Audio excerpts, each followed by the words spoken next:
Spelling spells. Concentrate and focus while doing a hocus pocus. Spelling out ideas and jotting down thoughts, utilizing language to cope with memories that people might have forgot.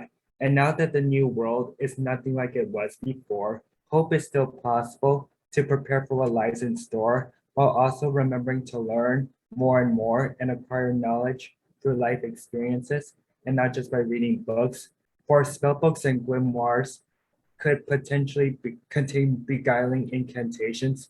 So come to the realization that reality is what it is and put spells to poetic use while making a truce to use everything one did learn to let love from the heart burn with fiery passion for living life never goes out of fashion. Thank you. That was awesome. That was cool. I love that a movie inspired you to write art, right? Because as artists, that's what we do. We like to feed off each other and grow creatively. So thank you very much, Alex, for that poem. We still don't quite have all of our performers here. We do have quite a few, so we could just start going off. Alex graciously decided to go first. So I'm gonna go ahead and stick with this. Who would like to go next? I don't mind. I don't mind. Nayma? Yeah. Thank you so much, Nayma. I'm really excited to hear this poem. Let's all give it up for Nayma. Yeah, so this is a poem. I was just having a bit of fun with this as a writer, and it's called Writing on Reefer. The tap of keyboards, trails spill from the mind, imagination ablaze, a brainstorming haze, ideas plucked and refined, thoughts and words interweave, the block dissolving, expression evolving, parawak emerging from the weeds. Infrequent gulps of dark, sharp sourness, sickly sweet with a dash of cream, a tug at the conscious stream. Snowy ribbons drift up to the cornice, a searing marigold flare, the subconscious seeping out of confinement to chart and captain the assignment, drifting with the flow of the flare, singing life is but a dream, siphoning the heart of emotion, bleeding in eloquent motion, born of flight of fancy's gleam, time's new Roman castigating on white, je t'accuse, I muse, plucking strands of psyche for my playful delight. The moving finger writes and having writ, lands the plane on the strip, doused in earthy Colombian sips, mulling over the letters the mind submits. Thank you. That was awesome. Okay. So this a little intro about this poem. I wrote this poem for my partner of 4 years who we have grown a bit apart because I guess people have a hard time facing their past and sometimes it stops you from growing. So I wrote this from a loving place to my best friend.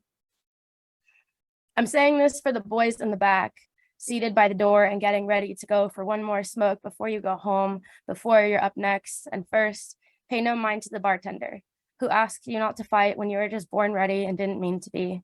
The art is in your misinterpretation, not even stuck in the wired jaw ending. And so the story, the trauma, and you can't even tell I'm saying this for you. I'm saying this for the player in the back who refuses to call his writing art, waiting for an exit and praying I'll pave one for you. I'm saying this for the boy who bought a car and a long trip and spent all his vacation time on me, but couldn't afford to sit down with this in therapy. Arthritis of the left lung, chronic masking and suit up, shut up and get back to work for the money. But I can hear the wheeze before you wake up, the cost it makes of you. The boy who stays for the funeral but leaves the party early. For the boy who turns on the game and don't even apologize the mess away or even see it. Walk away backwards and away, facing the fight in a way and always facing the fight.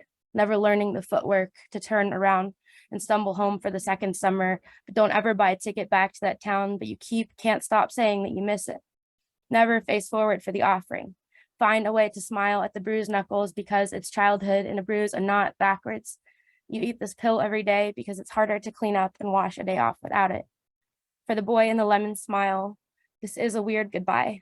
The one partner who knows the next step, the other blind and backwards. I bought you so many lessons with this forgive, forget, never footwork. You follow this mantra, you call this Sodus New York, or the floorboard, or the attic, always there, but the sinkhole keeps on sinking. What's buried in the cellar will stay that way, and I will keep dusting for your body, and I will keep dusting for you, your prince, until I can't anymore, or I can't.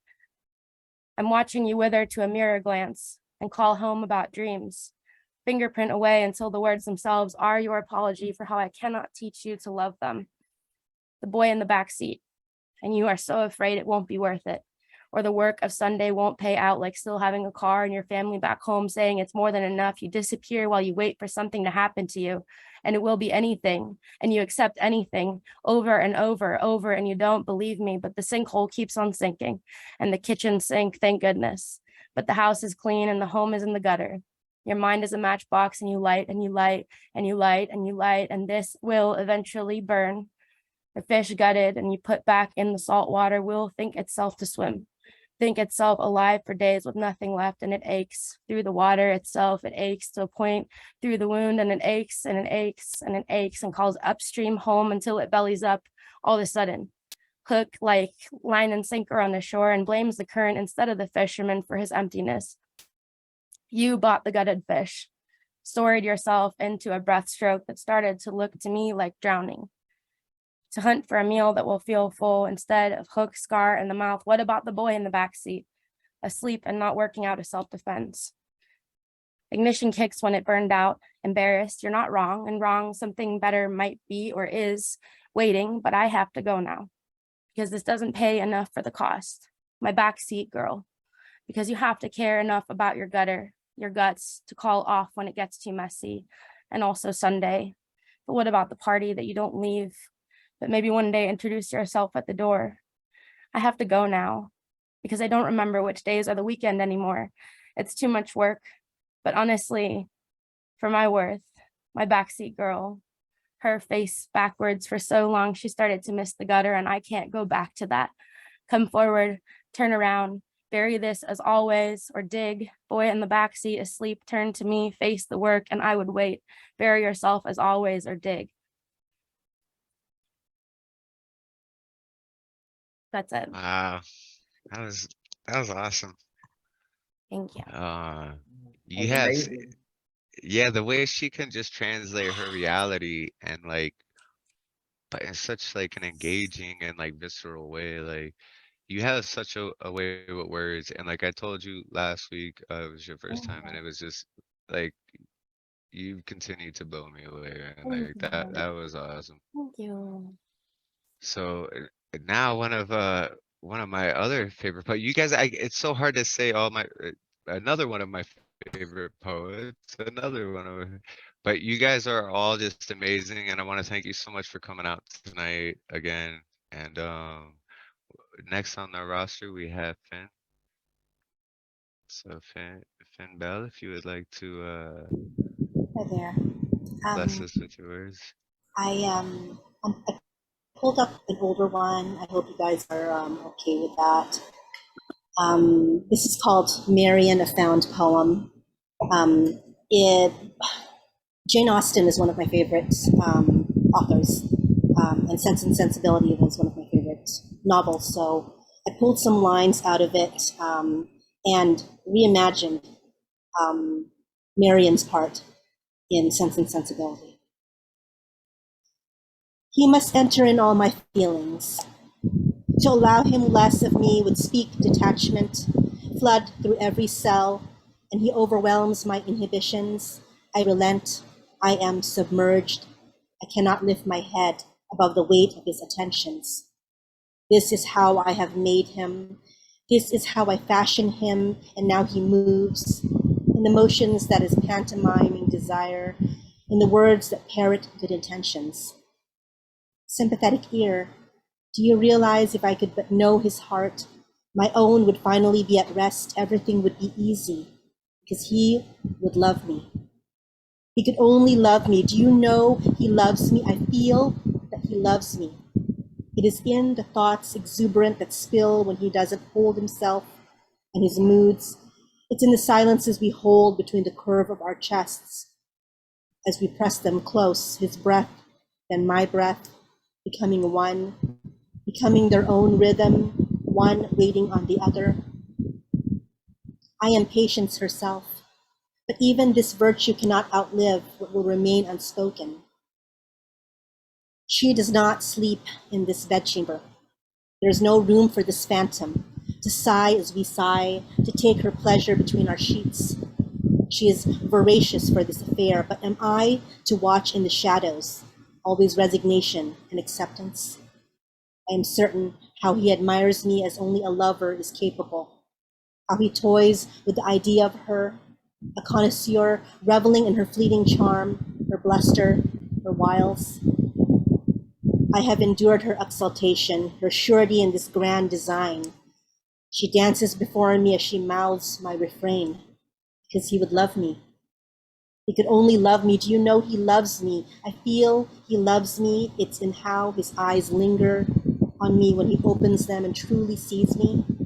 It's in the way we have yet to give names to all the stars in this universe we have made.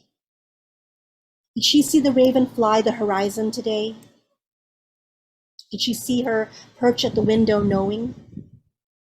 Had I not been bound to loyalty, I would smooth back her hair and whisper, "Let me soothe you with lullabies, dear sister."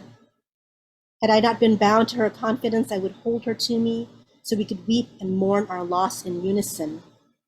Had I not been bound to silence, I could have taken her pale, lovely hands within my own and provided proof enough of a broken heart for her to look upon, cherish before realization, before she crushed it, small, frightened bird inside her palm. When we find ourselves awakening, eyes blinded to the morning's accusation, we smile at one another with brave faces, pretend at nonchalance we do not feel, as we set about to untangle limbs from passion, and passion from hearts, feigning indifference, facade cracking in this mockery. Sympathetic ear listening in. Have you turned on me? Do you judge me, believing you understand the exact measure and shape love takes in its every fluctuation? What do you know of my heart? What do you know of anything but your own indignation, affection boxed rigid, unyielding? What do you know of my suffering?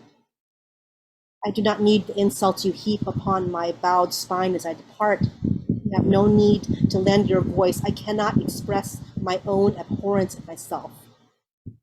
I loathe this charade, but I cannot bring myself to do anything but revisit this, our transgression, nightly. We stay, none of us want release. We become the monster itself, all-consuming. We are not those blessed to feel desire in the light. We are those creatures who never love by halves. Love binds us. Thank you.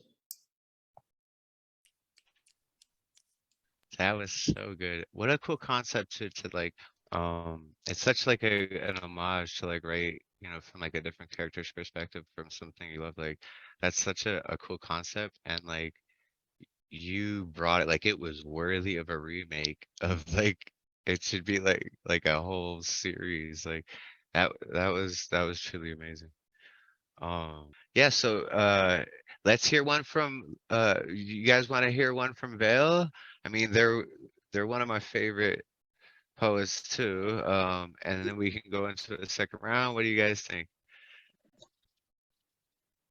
Yeah, yes. They all came here for you, and so let me do my introduction at least Yes, thank you. because I wrote some.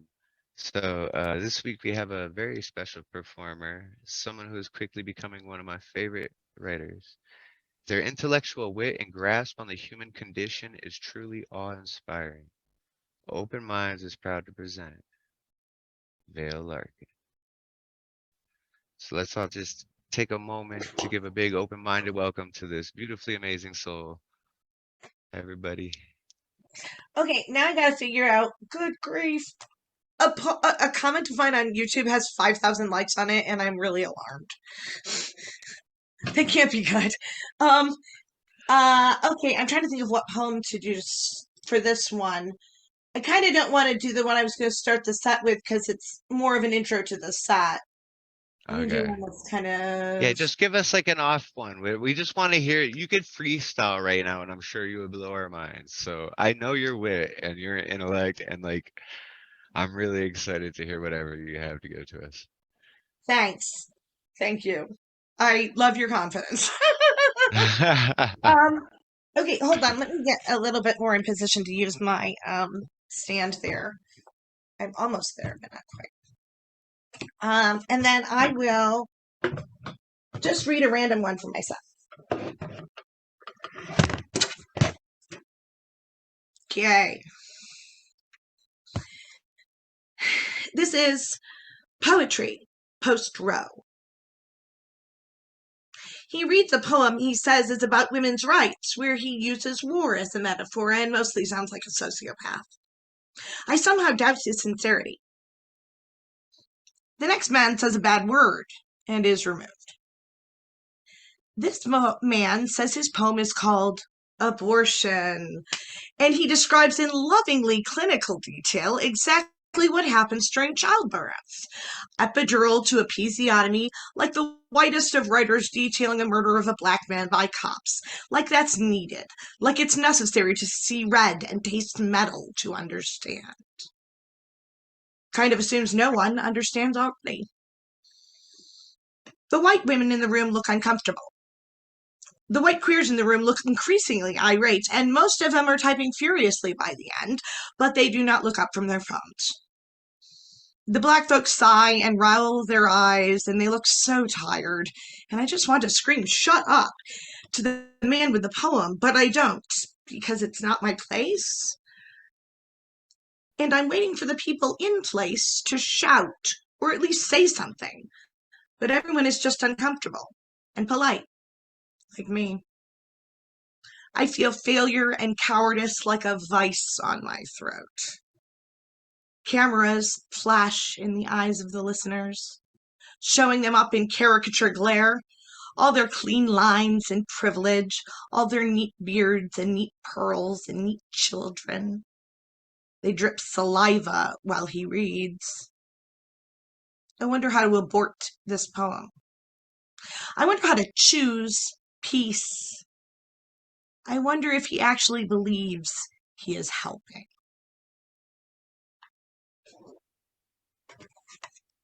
Woo! Thank you.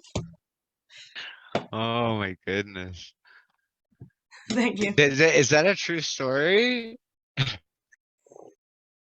essentially the distillation of many true stories. Okay, If you okay. go to enough All nights, right. you see a lot of people reading things they really ought to have left home. Yeah, yeah. Well, but yeah, let's all give it up for Byrd. Welcome. You just got here and you get to read now.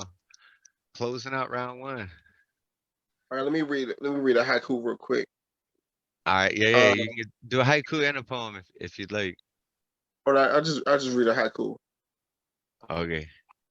Reminds me of you, instrumentals on soul music as we dance.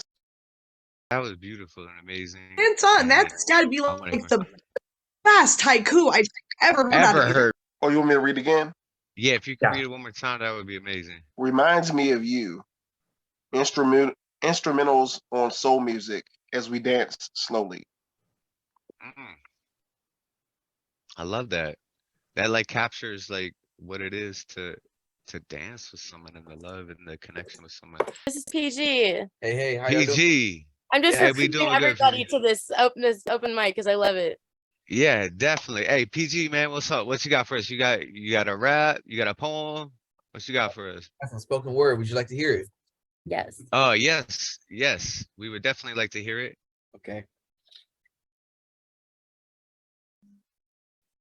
Yes, you tempt me with your conversation.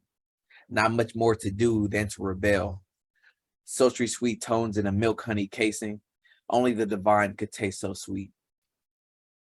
Your smile still at large. And me, I walk out with it as if it was mine to begin with, as if it ended with me, and so it was always mine and always will be. Maybe in a past life, like one way past the dipping price list of turmoil used to fuel the non-conversation of anti-communication, the ones leading you to not understand me and me down to doing the same thing. It's going down and the whole world stops. When you are not around, for me not to be found, you must have lost me. After all the days shining the sun, our thoughts lofty. We don't eat Grand Lake Kitchen for avocado toast and coffee, but baby, I did it for you. I like that. Thank you. That was awesome. Yeah, that was the end. That was good. That was good. That was great. What a love poem right there, man. I'm sure That was great. whoever you spit that to really enjoys it. Whew. Hopefully she'll hear it one day. That was very cute. Yeah. So it looks like Alex is off the phone now. Oh, Lady Violet, be my muse. How could I ever refuse? My admiration for thee, a love story creating a conception for the greatest love story almost never told. My lady, you have made my writing bold, and even though we are all getting old, I shall honor thee as my heroine for all time by writing 12th night, 1,000 times good night. Sweet Montague, be true. Let me see. Stay but little, I will come again and go back to when our love began by immortalizing our affair into a playful ladies' fair, also known as Romeo and Juliet. Say to me, my love, I wish to be the glove upon thy hand so that I might touch thy cheek. And I did take lines from Romeo and Juliet and Shakespeare in Love because Franco Zeffirelli, I actually mourned his death when he died a few years ago, and I do like Romeo and Juliet, so I came up with that. It has like a Romeo and Juliet vibe. Huh. Yeah, that's awesome, man. That's cool. Mhm. And that you I can incorporated actually art take that a you modern love. Shakespeare movie and make it like a Shakespearean verse. That is so cool. Yeah, that's awesome. Thank you. And like Thank you. again, paying Okay, I'll be in the homage audience. to something that you love, right? So we're gonna continue on out with the second round. I forget the order because I usually go in order by who ordered. That was the order of the ordering. But now I'm sitting here stumbling around with these things, trying to figure out who goes next. I think it was Nayma who chose second place. Yeah. It Okay. certainly was. Look at that little freestyle poem. Help me remember who is next. Okay, so So I do a poem. This poem is called Global Warning. It must I love the rain. title. Okay, it must rain. This is insane. British weather synonymous with wet and glum. Not tomorrow or the day after, not even next week. The sizzling tarmac greedily drinking in the heat. Surely the heat must break. It has been too long. Unquenched days gasping for rain. 144 days and counting. Little or no rain as we writhe in our sheets, perspiring as sleep retreats from the heat, the simmering air that clings to our skin. Farmers waiting for the heavens to open as their dehydrated crops curl, the grain unable to sustain the world, burning forests singeing the heavens. The memory of fresh crashing droplets against the window, our skilled dissection of the misery Blighty bestows. Rain, rain, go away, come again another day. The skin's longing for the sun, artificial warmth turned on.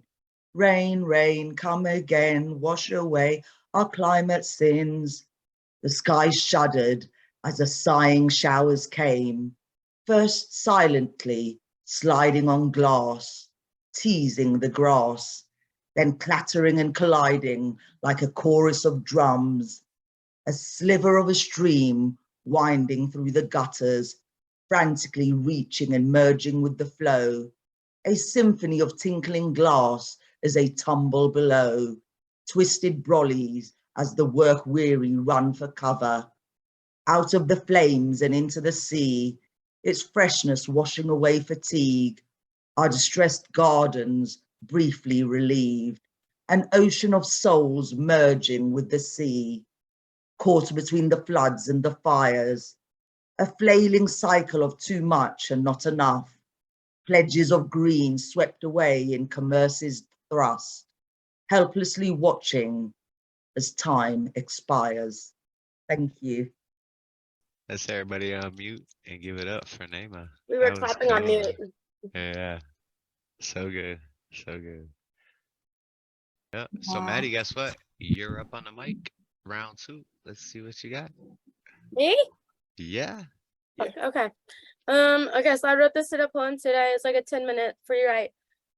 It's called Anaphylaxis for Antinatalism, Freelance Ableism. All right. I love the title. Thank you. Only the small have ever gotten to need this much and be met there. I was a baby and my mom never put me down. I'm too big now for most of my daycare songs and never one for naps. But the only thing that has gotten smaller is the air. I can make the clothes fit. I'll run my voice under the hot water until it softens, but I am a mask on top of a quarter century of dysmorphia and swearing to God that I'm hungry for Thanksgiving. Save the plate for later. I feel hungry mostly in the middle of the night when all the bets are off on size. I'm not really fitting anywhere then, but children don't belong here either. You are taking up all the couch, singing too loud in the car.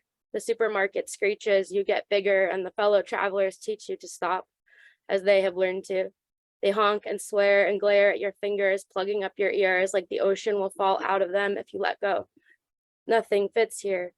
My nightmares about math class make me hungry. I'm awake half the night and the morning drops me like I scalded her hands. A fire alarm weekdays, it seems. You've gotten taller too. We have all been skipping meals, losing nothing off our waistline. Garbage day comes and goes, and you forget how much is spoiling in the fridge. How do you keep up with the thinning air? All this pollution in the name of God and raising little hells cry in front of the camera and someone will listen or laugh. Which would you even prefer? In the interview, they ask, will you continue to grow? Will you need more than this? Every trick question I answer right is a new pair of shoes. I am good and I am passing. They tell me if I can Trojan horse my autism through training, that they'll let me have the quiet room in the back, so I eat a handful of almonds and believe I am healed. At my absolute smallest, I have never been more heard, and look at me now, speaking, and tinnitus takes over you all. The world will keep shrinking, even if we fill it with little beeping joy machines and turn off all the other noise. They are only ever allowed to grow in. There's not enough time to listen to you, but here you are. Somehow we will still run out of space, or we have already. The air thins. We learn to savor breath that comes unlabored. The nursery rhyme falls out of bed and dies. Burn into my head, and I promise I will sing again when I get Alzheimer's. The next kid gets born in a few seconds. Do you want to tell him?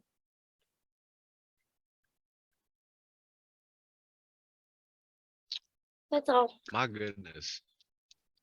Yo, Mattie, you said you just wrote, yeah, like, PG knows what's up, man. I think everyone here knows what's up. Mattie, you are very gifted. Thank you. And Thank you. if we need to help you to get set up with a publisher, editor and stuff, and you release a book, like, Oh my the God. world would be a better place for that. You take whatever you got written down there and we make a book out of it, and the world would be a better place for that. I think everyone needs to hear you. I'm going to be setting up the YouTube channel soon Thank and you. making little snippets of Thank the you. shows and stuff, and you got it. Whatever it is, whatever us poets are, that little inspiration that that I'd like to call it an archetype, but that thing that the creators or the thing. sentence, yeah, that archetype thing, that you definitely have it, and you have a way with words, and that's amazing. Yeah. So another person who's just absolutely amazing is Phynne Belle, and she's up next. So let's all unmute real quick and give it up for the lovely Phynne Belle. Thank you so much again. So this is called Gayuma, California. Gayuma being a sort of potion or charm in Tagalog. Sabaw ng susuko, caning rosary, fetishize may langhap. Sugar cane but sober, tiny feet to step on your back. ash and immaculate conception. Tutong sa ilalim. Stare with tablia. 30 days in black, 60 in front of Vayl. There is something burning in Taal.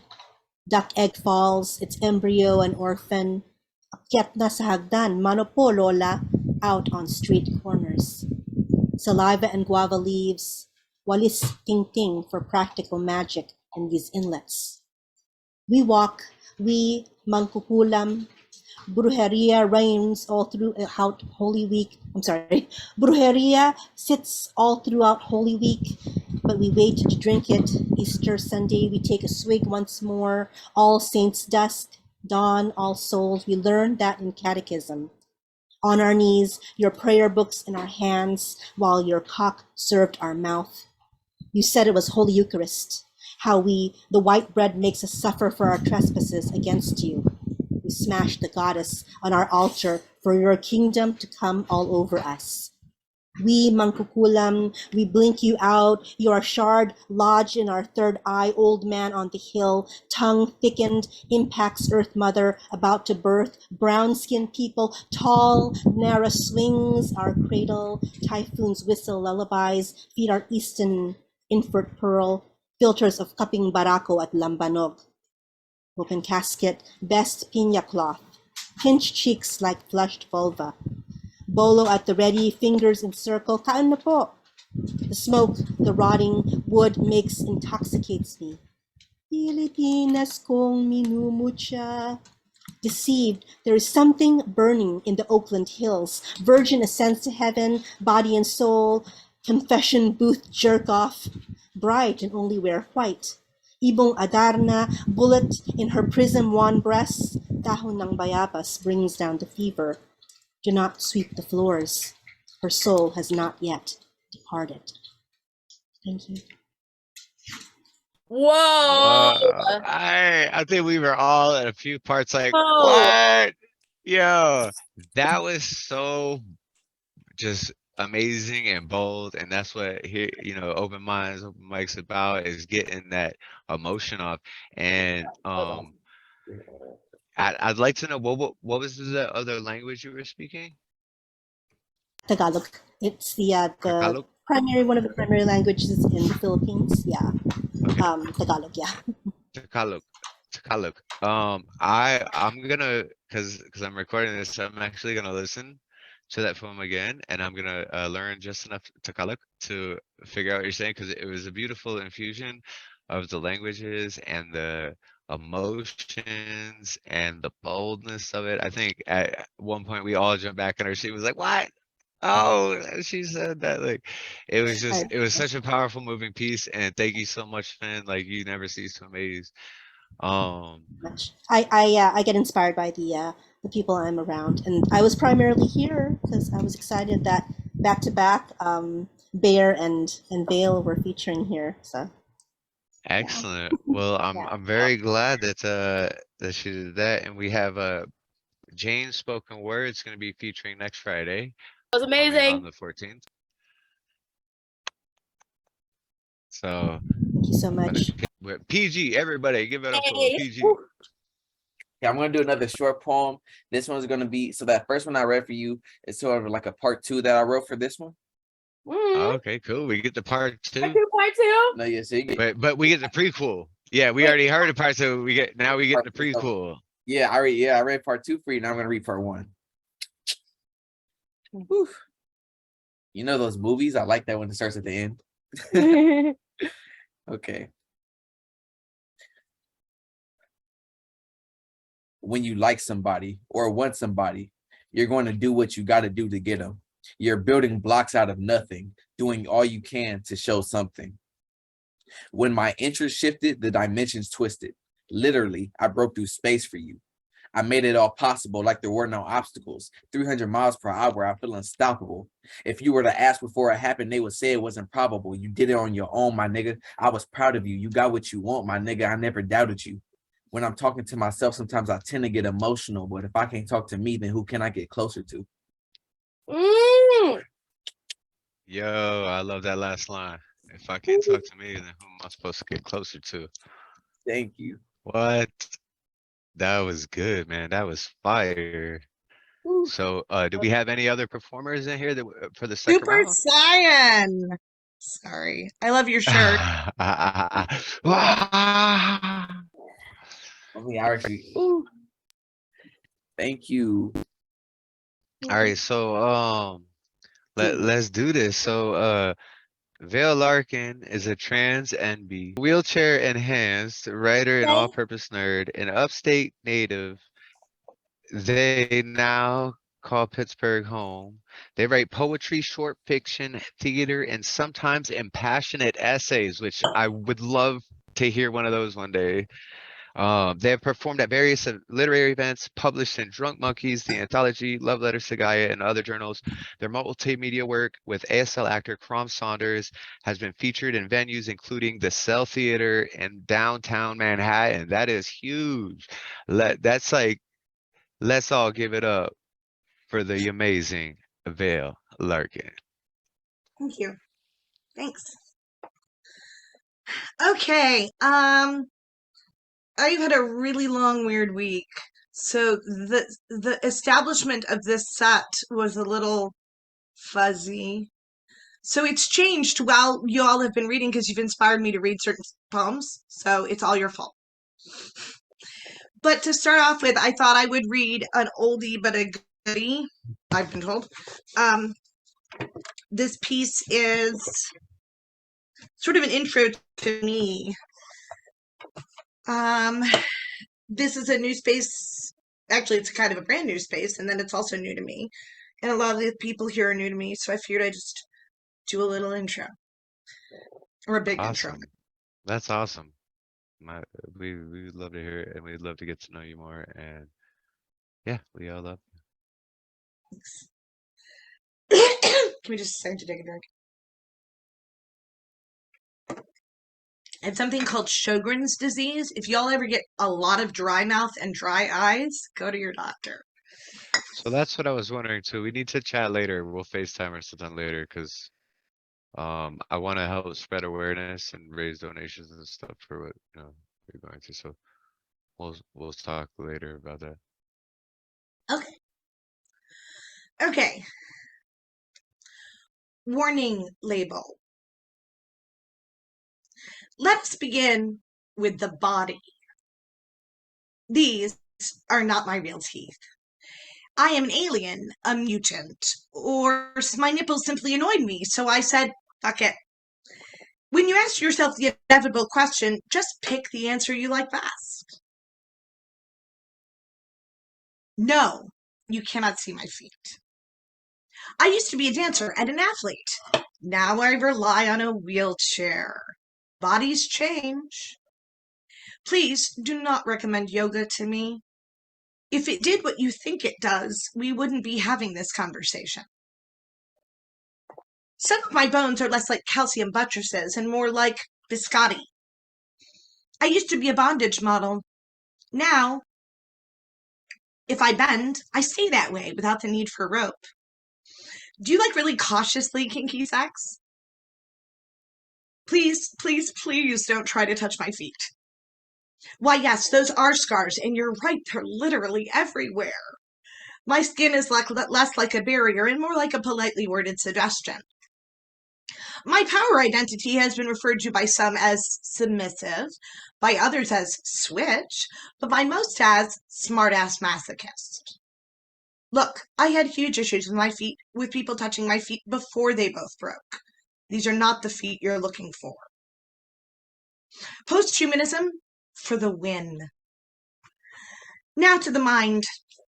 There are more than one of us in here. I never could pick favorites.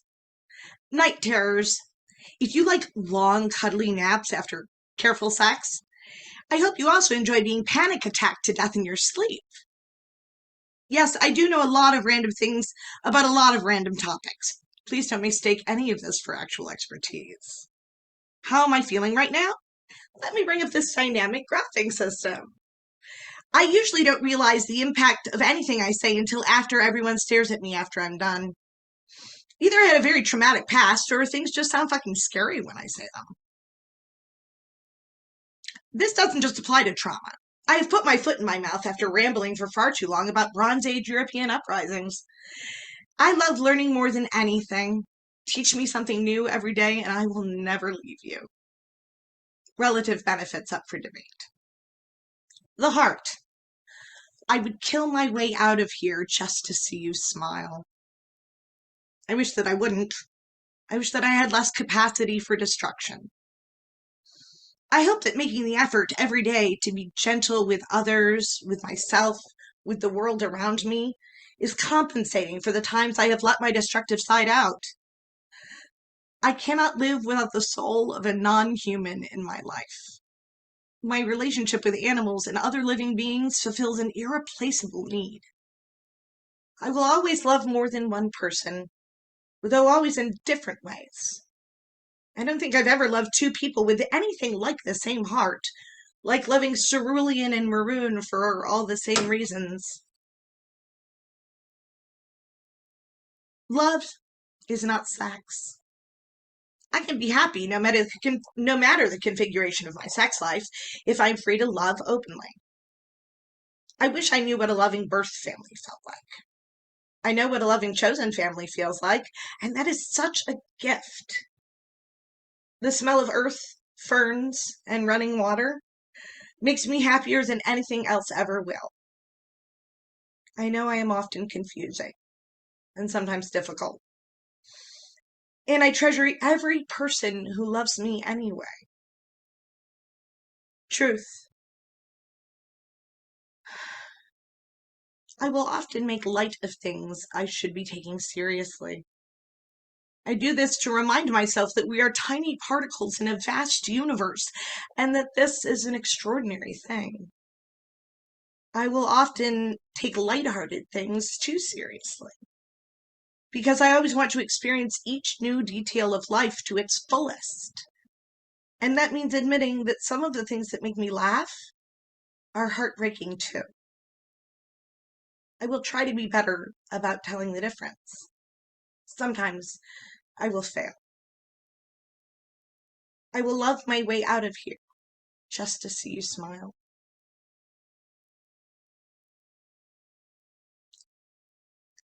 I will give you my divided mind, my broken body, my overflowing heart, if they will bring you joy. My soul is mine, but I will share it with you. Long-term benefits not yet determined.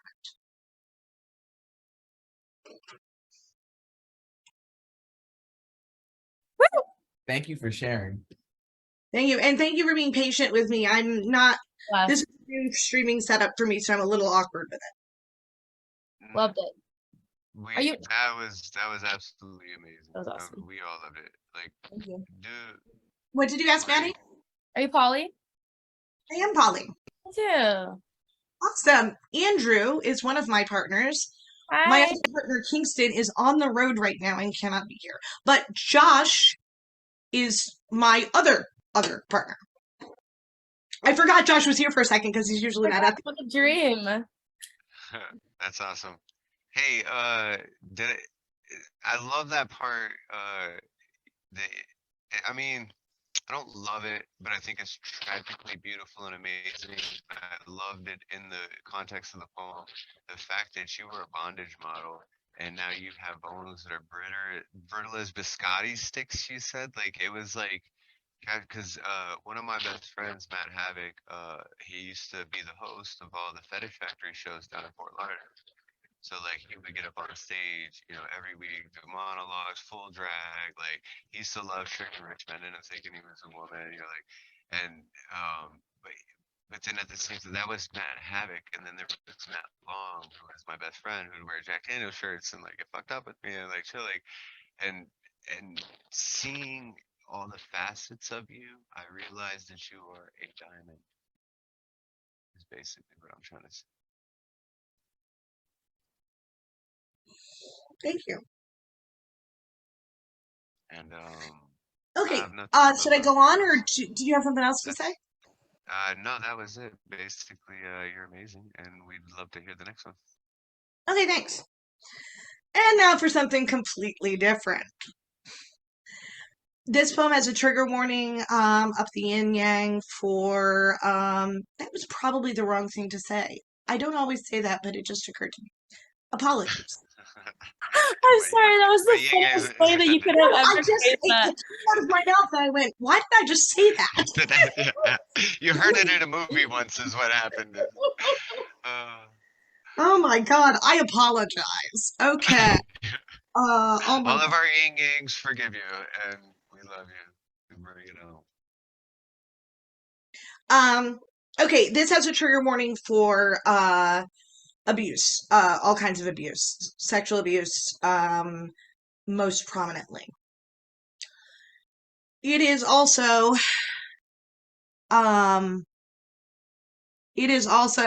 yes, Phynne. It is also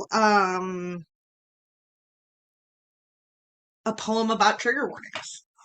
I wrote it for a mic where there was a long debate going on about whether or not it was okay to use them, which seemed weird to me. Free speech, except for trigger warnings. But this was my response to the debate. Bomb threat. Sticks and stones, as they say. The word trigger is defined as the component responsible for transmitting the signal of ignition to an explosive device. My very first childhood memory is of my innocence ripping. Like being torn into reality, the word made pain. I was 2 years old. My mother was not home. Words conjure ghosts. They haunt us. To warn someone is to give them advance notice of an upcoming event or situation potentially hazardous in some fashion. It in no way prevents the event or situation from proceeding as planned. When I was 11 years old, my mother ran in my room, said he had a gun, and hid in my closet. He walked in, smiling like he never stopped. I lied through my teeth, inside still as corpses. I was proud of this for many years, my fearlessness. I knew I was not loved, no one between me and my own bullet. Have you never bled from the cut of a verse? Language can be acid that eats through your heart. If I were to censor something creative, I would seek to restrict, revise, redact, prohibit, or destroy it. To describe a poem, a painting, or a photograph of a small girl has nothing like the same effect. When I was 12, the preacher's daughter and I slept over every weekend night. They did not bother us so much when we were together. When I was 13, a college boy wanted to date me. My parents said yes, in spite of myself. He raped me whenever he was home from school. When I was 14, a teacher hired me to clean his apartment. I don't remember the rest. If language truly breaks no bones, if words bring no blood, how is it you feel so much? Empathy is the ability or a willingness to accept another's experience as just as real, just as rabid and raging as yours. It is the willingness to hold someone's pain long enough to allow them a moment to ease it. When was the first time you remember being used?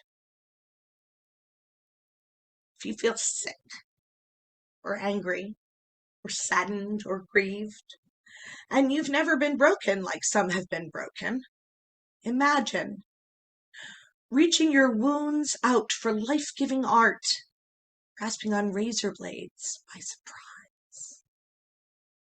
If I thought it would show you, I would read you this poem with spikes through your eyes. Experience, it seems, is ever essential to understanding.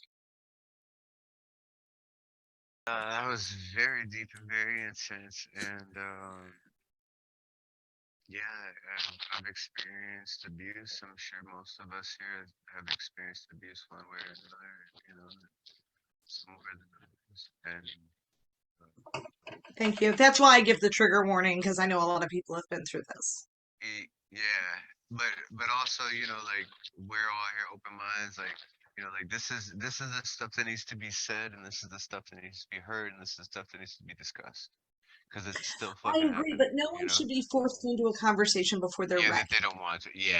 Well, Yeah, that's that what my it wife doesn't. tells It's me not too. It's effective. good to give It's not the effective. It's just yeah. destructive. But some people need to hear the stark truth, whether they fucking want to hear it or not. I'm gonna read this one. It's a little lighter. Another older one. When I am a mountain. What if we begin as humans? Our impatience, our meddling minds, our teeming contradictions. And then we evolve into animals who are more coherent and closer to the earth. In time, our lives would end and we would be reborn as protozoa, first as perambulating bacteria, then carnivorous flowers, and then as vegetables and fruiting shrubbery, and then trees, ancient angiosperms, solid as anything growing, wiser in their years than every other cell laying claim to life here. What if when we fell in our venerable majesty and were reborn as soil we lived on, learning the values of depth and stillness, and of giving support to every flighty life thing we would ever meet? What if we came to understand the rich persistence of metal, rock, magma, and the very planet herself? What if we paltry bipeds evolved into worlds, which evolved into stars and galaxies spanning awareness and purpose that would someday alight with the lives of 1,000,000,000,000 blazing maelstroms to form a universe of possibilities and variation? Imagine how much we would need to accept of ourselves, of every last life of us, our movements and our musings, and the stillest space between breaths, even while we are still flooded with rushing currents and rising tides in each whirling atom of our being. We would need to accept every death, each newness, each betrayal by our own substance, every moment of waking and finding ourselves turned to mysteries again. We would need to accept that we are infant immensities, every one of us. Each life, each breathless stone, every molecule of air and space, everything existing. We hold reality like a seed inside ourselves, and we have so much still to learn. Okay, this one was inspired by Mattie's poem. I didn't just write it now, but reading it was inspired by Mattie's poem because I write a lot about climate change, and that was very amazing. Just amazing. That's awesome. Okay. This isn't about hope. This isn't about hope anymore. This isn't a promise for a better tomorrow. I'm not singing of spaceships and walks in the sun. This isn't about hope. Hope is for children still shy of the world. Hope is for fools who never learned wisdom. They sure love the Buddha, they say, as they smudge with sweet grass they stole and prayers in languages they don't understand. But they forget lesson one. This plane is pain, princess. Hope is for foolishness, for play, at best for love and poetry. This isn't about hope. Let me welcome you here to this planet. She moves, grows, she thinks and considers. Her temper and tenderness surround all her children, and every wonder you've dreamed of is carried with her through a vastness we never will see. Let me welcome you, destroyer, here to this planet, where children are monsters who tear up their homes, where knowledge brings violence, where the brutal overpower the strong. Here we have pain, loves. Here we have torture upon torment and lies upon greed. Here we have desperation, destroyers. This isn't about hope. Do you remember the first time you found something alive to love? Imagine loving every... Really cool bio. yourself? Well, I do have something, but it's pretty old. I says you need to make me the pumped up one Jane? because Or put you on ours. you're the other half of this. What's going on there? Really cool. I can't. I'll bring you on.